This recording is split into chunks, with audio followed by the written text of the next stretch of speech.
શ્રીરામ. દીકરાઓ, આપણે રાસાયણિક સંયોગીકરણના નિયમો પૂરા કર્યા.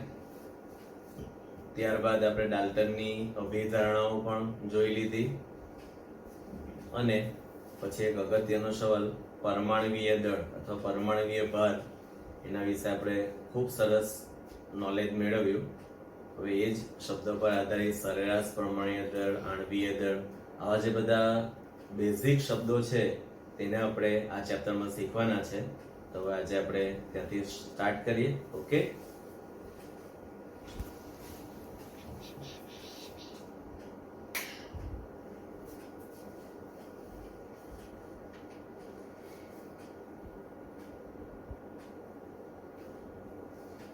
સરેરાશ પરમાણ્વીય દળ.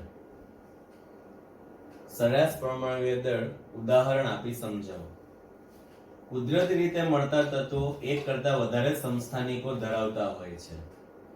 જ્યારે આપણે આ સમસ્થાનિકોનું અસ્તિત્વ અને તેમની સાપેક્ષ પ્રચુરતા ટકાના પ્રમાણમાં ને ધ્યાનમાં લઈએ તો તેના પરથી તે તત્વનો સરેરાશ પરમાણ્વીય દળ ગણી શકીએ. અહીં એક શબ્દ આવ્યો દીકરાઓ, સમસ્થાનિક. તમે 8મા 10મા કોઈ જગ્યાએ શીખીને આવ્યા છો સમસ્થાનિક કોને કહેવાય તે, કે જે તત્વના પરમાણુ ક્રમાંક એક સરખા હોય પરંતુ પરમાણુ દળાંક જુદા જુદા હોય તેવા તત્વોને એકબીજાના સમસ્થાનિક તરીકે ઓળખાય. દાખલા તરીકે હાઇડ્રોજન છે તો તેના સમસ્થાનિક છે પ્રોટિયમ, ડ્યુટેરિયમ, ટ્રિટિયમ. ઓક્સિજનના સમસ્થાનિક ઓક્સિજન 16, ઓક્સિજન 17, ઓક્સિજન 18. એટલે એની અંદર પરમાણુ ક્રમાંક તો એક જ હોય એટલે સરખો જ હોય, પરંતુ એના દળ જે છે ભાર તે જુદા જુદા હોય. અથવા તો એની અંદર પ્રોટોનની સંખ્યા સરખી પરંતુ ન્યુટ્રોનની સંખ્યા જુદી જુદી હોય તેવા તત્વોને એકબીજાના સમસ્થાનિક તરીકે ઓળખવામાં આવે. ચલો હવે સમસ્થાનિકના જે સરેરાશ પરમાણ્વીય દળ એ કેવી રીતે ગણી શકાય તો એ બહુ સરસ ઉદાહરણ આપેલું છે, તેને લઈએ. કાર્બન 3 સમસ્થાનિક ધરાવે છે. તેમના દળ અને તેમની સાપેક્ષ પ્રચુરતા, આ સાપેક્ષ પ્રચુરતા એટલે એકબીજાના સાપેક્ષ પ્રમાણમાં કેટલા મળી આવે તેની વાત છે. તેના પરથી કાર્બનનું સરેરાશ પરમાણ્વીય દળ નીચે પ્રમાણે મેળવી શકાય છે. જો આ કાર્બનના સમસ્થાનિક છે 6C12, 6C13, 6C14. આમાં કાર્બનનો પરમાણુ ક્રમાંક 6 જ છે પણ આ પરમાણુ ભાર કહેવાય. આનો 12, આનો 13 અને આનો 14 છે એટલે જુદા જુદા છે. અને સાપેક્ષ પ્રચુરતા કેટલી તો 98.892, 1.108 ને 2 × 10⁻10. એના પર્સન્ટેજ વાઇઝ અહીંયા લખેલા છે અને એના પરમાણ્વીય દળ એની ગણતરી આપેલી છે. C12 છે એનો પરમાણુ ભાર 12 છે, C13 13.00335 અને C14 તો 14.00317 છે. હવે એનું પરમાણ્વીય દળ તમારે સરેરાશ ગણવું હોય તો બસ હવે જો આનો ભાર 12 છે, આના પર્સન્ટેજ 98.892 અને ટકામાં 0.98892 એટલે 12 × 0.98892. આ 13 પોઈન્ટ સમથિંગ એનો ભાર છે, આ એનું પર્સન્ટેજમાં પ્રમાણ છે. એ રીતે 14 ના પર્સન્ટેજમાં પ્રમાણ. એની કેલ્ક્યુલેશન કરવાની તમારે ને એનો જે જવાબ આવે, દાખલા તરીકે આનું કેલ્ક્યુલેશન કરતા આન્સર આવ્યો 12.011 યુનિફાઈડ માસ, તો આ કાર્બનનો સરેરાશ પરમાણુ ભાર થયો. તમને સમજાઈ જશે, બહુ સરળ છે. હજુ એક ઉદાહરણ છે, આ ઉદાહરણ તમારે યાદ રાખવાના. કોઈ વાર તમને ટૂંક નોંધ પૂછાય કે શોર્ટ ક્વેશ્ચન પૂછાય તો તમને આવડવા જોઈએ. ચલો આ જ પ્રમાણે આયન જે છે, આયન 54, આયન 56, આયન 57, તો એના સરેરાશ પરમાણ્વીય દળ કેવી રીતે શોધી શકાય તો અહીં આપેલા છે. આ 5% છે, આ 90% છે અને આ 5% છે.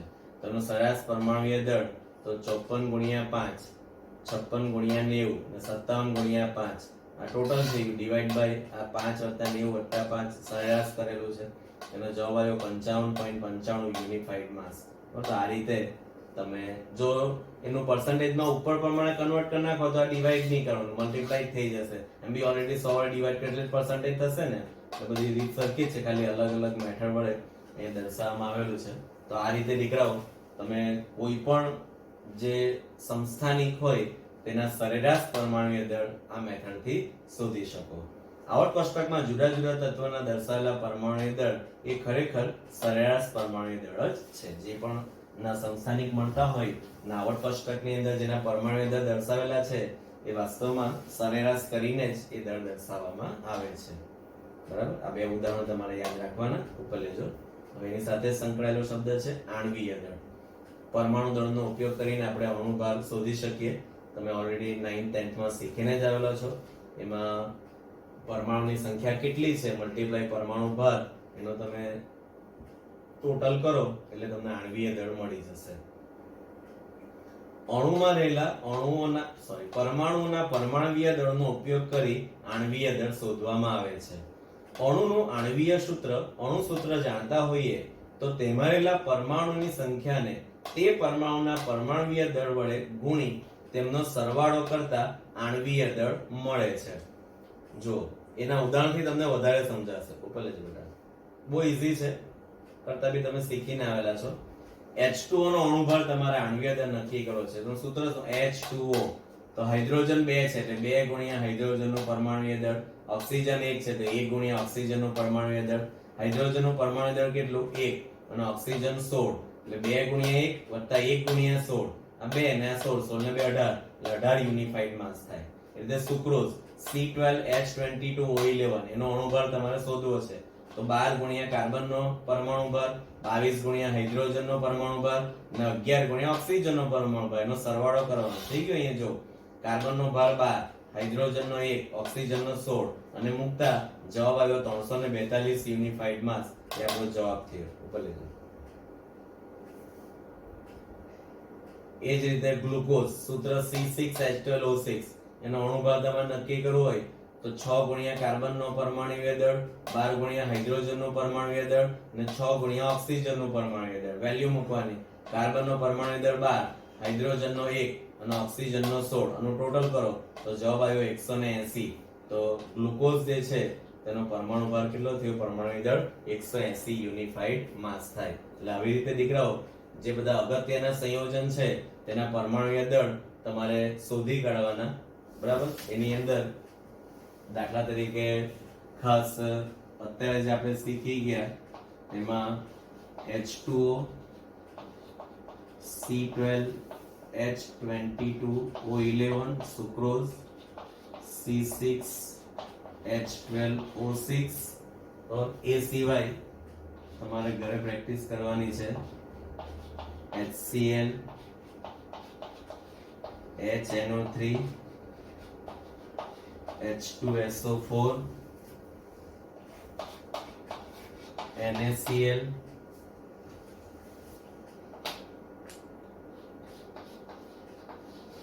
NaOH,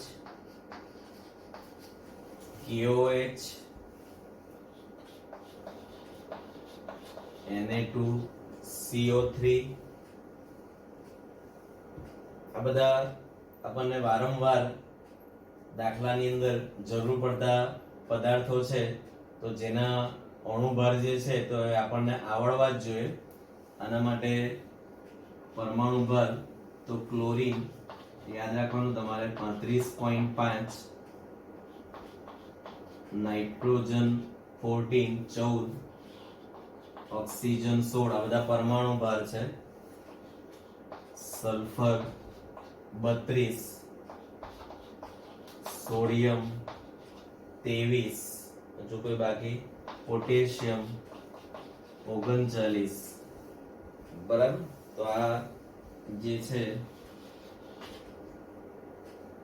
તે પરમાણુ ભાર છે એનો તમારે ઉપયોગ કરીને અહીંયા જે આપેલા છે તેના અણુભાર શોધી કાઢવાના અને બને ત્યાં સુધી એને દીકરાઓ યાદ રાખવાના. તો એ શું થશે, આપણે જ્યારે જ્યારે દાખલા ગણીએ ત્યારે આપણને તરત જ સમજ પડી જાય કે ભાઈ આનો અણુભાર આ આવે એટલે આપણે એટલા આગળ નીકળી જઈએ અને એમની પ્રેક્ટિસ થઈ જશે તમારી. તો આટલું તમારે ઘરે સોલ્વ કરવાનું.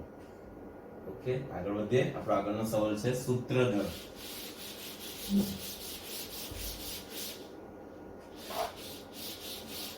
આયોનિક સંયોજનની અંદર જે ઘટક તત્વો છે એ આયન સ્વરૂપે રહેલા હોય અને એ આયન સ્વરૂપે અમુક જોડકામાં રહેલા હોય એટલે એને કારણે એનો જે ભાર છે તેને ગણવા માટે જે શબ્દ વપરાય તેને સૂત્ર દળ તરીકે ઓળખવામાં આવે. દાખલા તરીકે NaCl છે તો એક Na પ્લસ ની આસપાસ 6 Cl માઈનસ અને એક Cl માઈનસ ની આસપાસ 6 Na પ્લસ ગોઠવાયેલા હોય એમ. સૂત્ર દળ NaCl ના ઉદાહરણથી સમજાવો. NaCl જે આયનીય પદાર્થ તેના બંધારણીય એકમ તરીકે સ્વતંત્ર અણુ ધરાવતા નથી. આવા સંયોજનમાં ધનાયન Na+ અને ઋણાયન Cl- એ ત્રિપરિમાણીય રચનામાં ગોઠવાયેલા હોય છે. તમે 8ના 10માં એની આકૃતિ પણ જોઈ હશે. એમાં દરેક Na+ ની આસપાસ 6 Cl- અને દરેક Cl- ની આસપાસ 6 Na+ ગોઠવાયેલા હોય છે.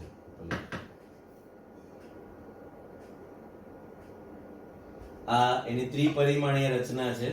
એમ જોતા તે આપણને કઈ એમ એટલું બધું સમજાઈ નહીં જાય, પણ તમે NaCl ની જે આકૃતિ તમે 10માં જોઈ હશે કે 9માં, તો એ તમને ખબર હશે કે કેવી રીતે ગોઠવાયેલા હોય. ઉપર લેજો. બસ. આયનીય પદાર્થ માટે આણ્વીય દળને બદલે સૂત્ર દળ ગણવામાં આવે છે. એટલે એમ તો સરખું જ છે, પણ આયોનિક પદાર્થ છે એટલા માટે એનો શબ્દ આણ્વીય દળ એની જગ્યાએ આપણે કોનો ઉપયોગ કરીશું? સૂત્ર દળ. દાખલા તરીકે NaCl છે તો એનું સૂત્ર દળ તેમાં એક Na અને એક Cl એટલે NO નો પરમાણુ દળ અને ક્લોરીન નું પરમાણુ દળ. સોડિયમ નું પરમાણુ દળ એ 23 છે અને ક્લોરીન નું 35.5. હવે એનો સરવાળો કરો તો NaCl નું સૂત્ર દળ મળે આપણને 58.5 યુનિફાઈડ માસ. બરાબર? તો આ રીતે કોઈ વાર 2 માર્કમાં તમને ટૂંકમાં પૂછાય સૂત્ર દળ, તો આટલું તમારે લખીને સમજાવવાનું. બરાબર? મોલ સંકલ્પના અને મોલર દળ. ચલો, બહુ અગત્યની ટૂંકનોંધ 4 માર્કમાં અથવા 3 માર્કમાં તમને પૂછાય. તમારા પેપર સ્ટાઇલમાં કદાચ 5 માર્ક હોય તો 5 માર્કમાં પૂછાય. તો આને પહેલા તો ટીક માર્ક કરી દઉં કે એને આપણે મોઢે કરવાની જ છે. બરાબર? ચલો, મોલ સંકલ્પના. મોલ શબ્દ તમે એમ તો શીખીને આવેલા છો, પણ અહીંયા તમે એની વિશેષ જાણકારી મેળવશો. મોલ એ પદાર્થનો જથ્થો દર્શાવતો SI એકમ છે. આપણે SI યુનિટ શીખી ગયા, તેમાં પદાર્થના જથ્થા માટે 7મો યુનિટ હતો મોલ. અલ્પ પ્રમાણ ધરાવતા પદાર્થના પરમાણુ કે અણુની સંખ્યા ઘણી વધારે હોય છે. હવે દીકરાઓ, અણુ પરમાણુ બહુ જ સૂક્ષ્મ છે, એટલે પદાર્થનો જથ્થો જે છે તે બહુ જ ઓછો હોય એમ સમજી લેવો. પણ એની અંદર અણુ કે પરમાણુની સંખ્યા છે એ ખૂબ વધારે હોય એમ. એટલી વધારે કે એને ગણવી આપણને કંટાળાજનક હોય એમ. વારંવાર આ મોટી સંખ્યાનો ઉપયોગ કંટાળાજનક અને ભૂલ ભરેલો બને છે. તેથી સંખ્યાઓના ચોક્કસ જથ્થાને વ્યવહારમાં લાવવો જરૂરી બને છે. દાખલા તરીકે આપણે પહેલાના જમાનામાં આવા બધા યુનિટનો ઉપયોગ કરતા. 20 નંગ એટલે 1 કોળી, 12 નંગ એટલે 1 દર્જન. અત્યારે બી આપણે આપણા પ્રદેશમાં કેળા લેવા જઈએ તો આપણે બોલીએ કે 1 દર્જન કેળા આપો. 144 નંગ એટલે 1 ગ્રોસ, 1 મણ એટલે 20 કિલોગ્રામ, 1 ટન એટલે 1000 કિલોગ્રામ. આવા એકમનો ઉપયોગ વ્યવહારમાં થાય છે.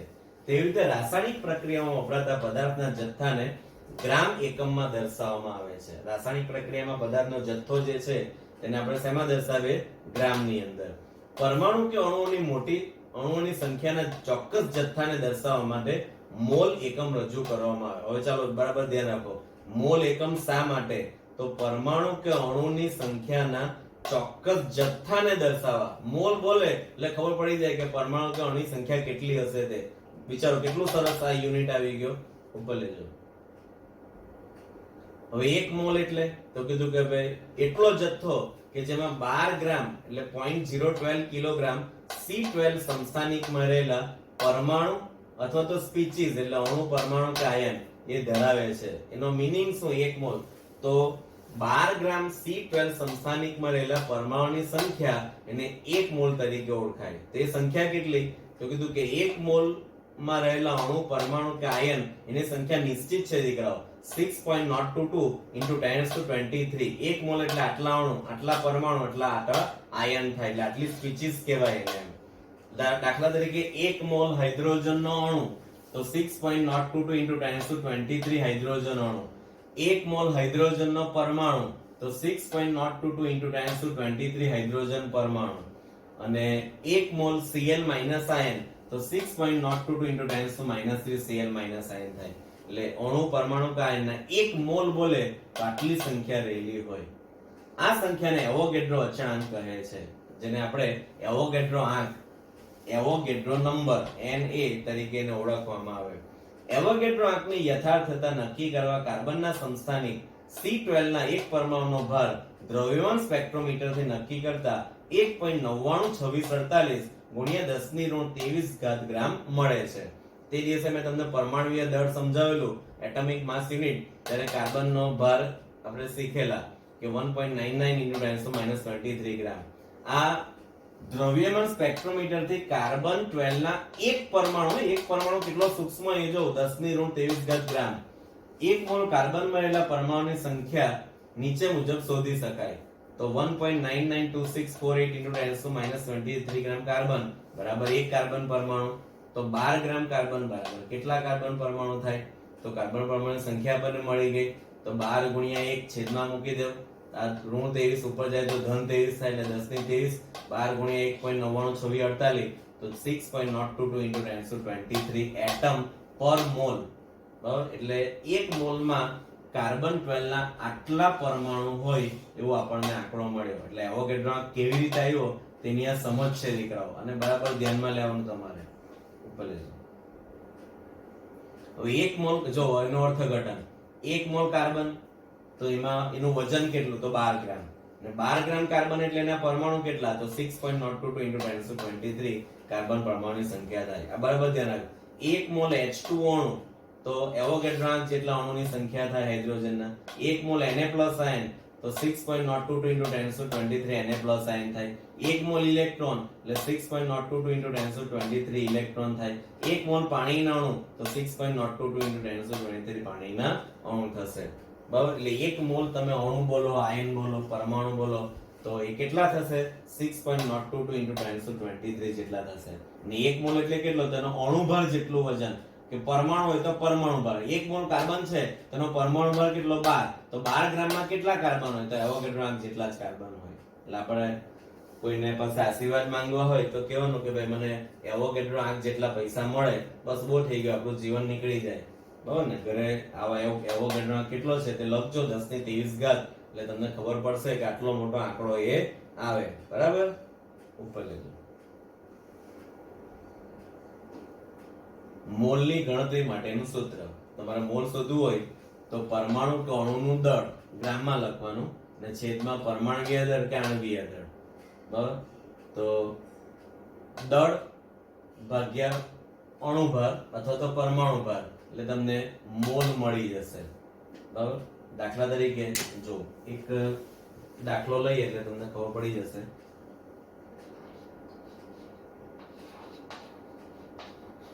ચોસઠ ગ્રામ ઓક્સિજનના મોલ આપણને શોધવાનું કે તો તમારે મોલનું સૂત્ર લખવાનું. મોલ બરાબર અહીં કીધું અણુનું દળ, તો અણુનું દળ 64 ગ્રામ, અને કીધું કે આણ્વિય દળ ઓક્સિજન O2 એટલે 16 દુ 32 ગ્રામ પર મોલ. 64 ગ્રામ ગ્રામ કેન્સલ થઈ જશે, મોલ ઉપર જતા રહે 32 દુ 64 એટલે જવાબ આવ્યો 2 મોલ.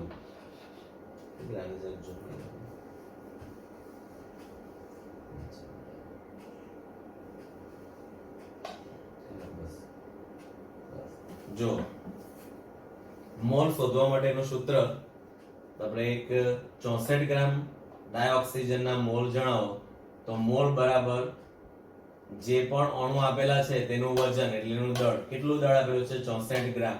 તો તે લખી દીધું ભાગ્યા આણ્વિય દળ. ઓક્સિજનનો આણ્વિય દળ કેટલો છે? 32 ગ્રામ પર મોલ. આ ગ્રામ ગ્રામ કેન્સલ થઈ ગયા. 64 ભાગ્યા 32 દુ 64 જવાબ કેટલો આવ્યો? 2 મોલ. તો 64 ગ્રામ ઓક્સિજનના મોલ કેટલા થશે? 2 મોલ થશે. બરાબર,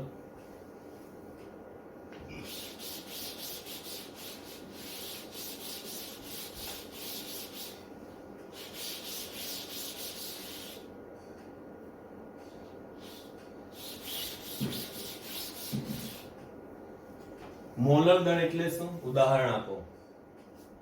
પદાર્થના 1 મોલનું ગ્રામમાં દર્શાવેલ દળ તેનું મોલર દળ તરીકે ઓળખાય. હવે આટલા બધા કણ હોય દીકરાઓ તો એને બોલ્યા કરવાનું. તો આપણે શું કર્યું, એની જે સંખ્યા છે તેને વજન પર નિર્ધારિત કરી દીધી. સમજો બરાબર.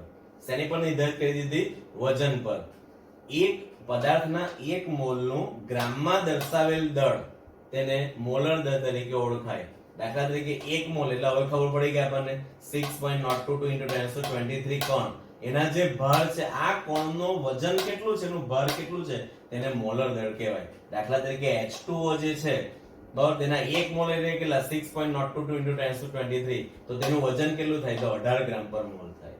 એટલે સલ્ફ્યુરિક એસિડ છે તેના 6.022 × 1023 કણોનું દળ કેટલું? તો 98 ગ્રામ પર. એટલે કેટલું? તેના અણુભાર જેટલું. એને શું કહેવામાં આવે? મોલર દળ તરીકે ઓળખાય. જો એકમ જો 18 ગ્રામ પ્રતિ મોલ, એટલે 1 મોલ H2O નું વજન 18 ગ્રામ. H2SO4 98 ગ્રામ પ્રતિ મોલ, એટલે 1 મોલ H2SO4 નું વજન કેટલું? 98 ગ્રામ. 1 મોલમાં એના કણની સંખ્યા કેટલી? 6.022 × 1023. એ રીતે HCl નું મોલર દર 36.5 ગ્રામ પર મોલ. હવે સમજી શકશો તમે. NaCl નું મોલર દર 58.5 ગ્રામ પર મોલ થશે. અત્યાર સુધી આપણે યુનિફાઈડ માસ લખતા હતા. હવે આપણે એકમ શું લખ્યો? ગ્રામ પ્રતિ મોલ. એટલે 1 મોલ નું વજન આટલા ગ્રામ થાય. બરાબર?